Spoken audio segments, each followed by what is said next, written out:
Well, we've been talking about it, but crime is out of control still in major cities across the nation. Look at this video right there. A wild mob doing everything possible to break into a Compton, California gas station over the weekend. And if you're wondering where the store clerk is, well, he's locked in the bathroom, terrified for his life, while dozens of people steal thousands of dollars worth of alcohol and food, all of it disturbing the complete disregard for rule of law in the City of Angels.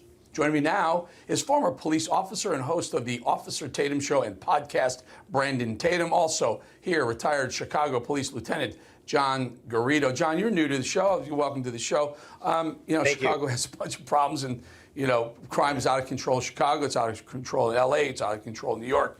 But it doesn't seem to be getting better. I want people to understand these videos we play them because we don't want you to be sensitive to them. We want you to really watch what's going on. John, tell us what's happening in your view, former officer. And that's the problem. This is becoming normalized. This has started just prior to Mayor Lightfoot coming in to take over here in Chicago. And right out of the gates, her attitude was always, oh, well, they're just young kids. They're allowed to go anywhere in the city just like anybody else.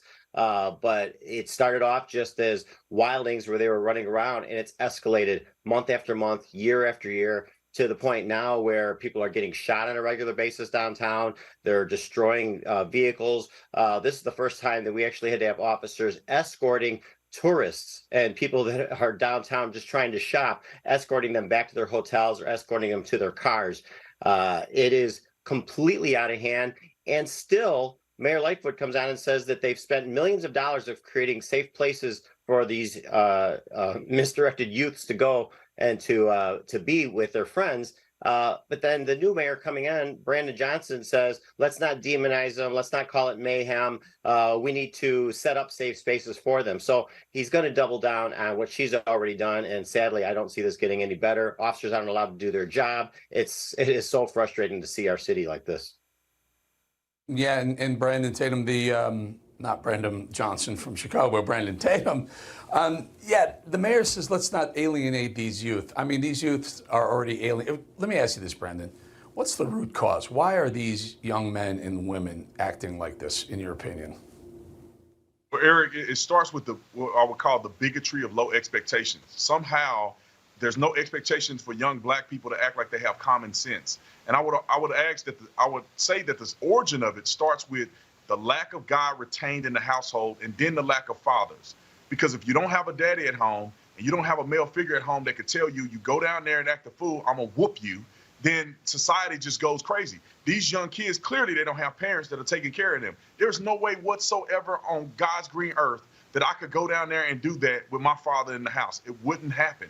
And when the justice system do not hold these young people accountable, you already have the mayor saying, oh, we shouldn't demonize them. Look at these kids. They're acting like raving thugs. They're bludgeoning people. They're literally, 2 kids got shot in this skirmish, and they're running through the city. They're damaging property. Any other group of people would be in prison for the things that they've done. And then on the video that people can see right here, Brandon, I don't mean to interrupt, but I want you to see that, because this is the same group of kids. I call them thugs. Let's be honest, who are in the streets of Chicago. They grab this woman and attack her, assault her. She goes down. You can't even see her for a while. John Garrido, it's not unique to Chicago. It's every major city. But where are the police?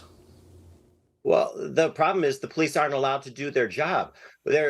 Every one of these kids, they should round them up, lock them up, and then make their parents come down and pick them up and hold their parents accountable. There are laws on the books, there are statutes on the books that are just not being enforced. And it's because when you try to run a police department politically, this is what you end up with.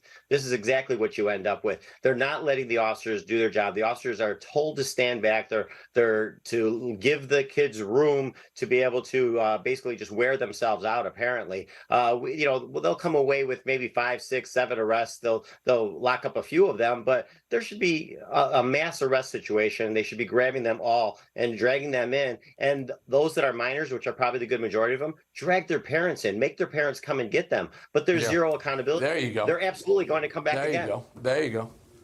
Yeah, the minors, get the parents, let them spend a little time behind bars and think about some things. Brandon, final thought here. Let's roll the video of the Connecticut attempted carjacking. Brandon, it's an epidemic, national epidemic. Oh, 1,000%, Eric. I mean, the fatherlessness of these young people, I say it 1,000 times. They have no guidance. These young people are lost, and they're violent. They're thugs. And it's okay to call them a thug. Call it what it is. And it's sad that we don't even hold these people accountable. The young man that you can see in the video beating this guy up, a couple thugs coming from up the street, they all jumped him. Literally, his life is in danger. If he had a gun, he could have shot them and it would have been over. But when they go and they get caught, they're not going to get in trouble. They're going to slap them on the wrist and say, oh, let's use restorative justice and let's make sure that they can get out and get counseling. And these kids are going to go thug it up again. Man, I grew up in the inner city. I understand how this stuff works, man. These kids are lost. And then the only way that this is going to change, if they find Jesus or they have strong male figures in law enforcement that's going to hold them accountable. There you go. We got to leave it there, folks, in the video. Again, just shocking. Anytown, USA, this is going on and we have no shortage of video to bring you people. Brandon Tatum, John Garrido, great panel. Appreciate your time. Thank you. Thank you. Thank God you for bless having the show. So, crime is real.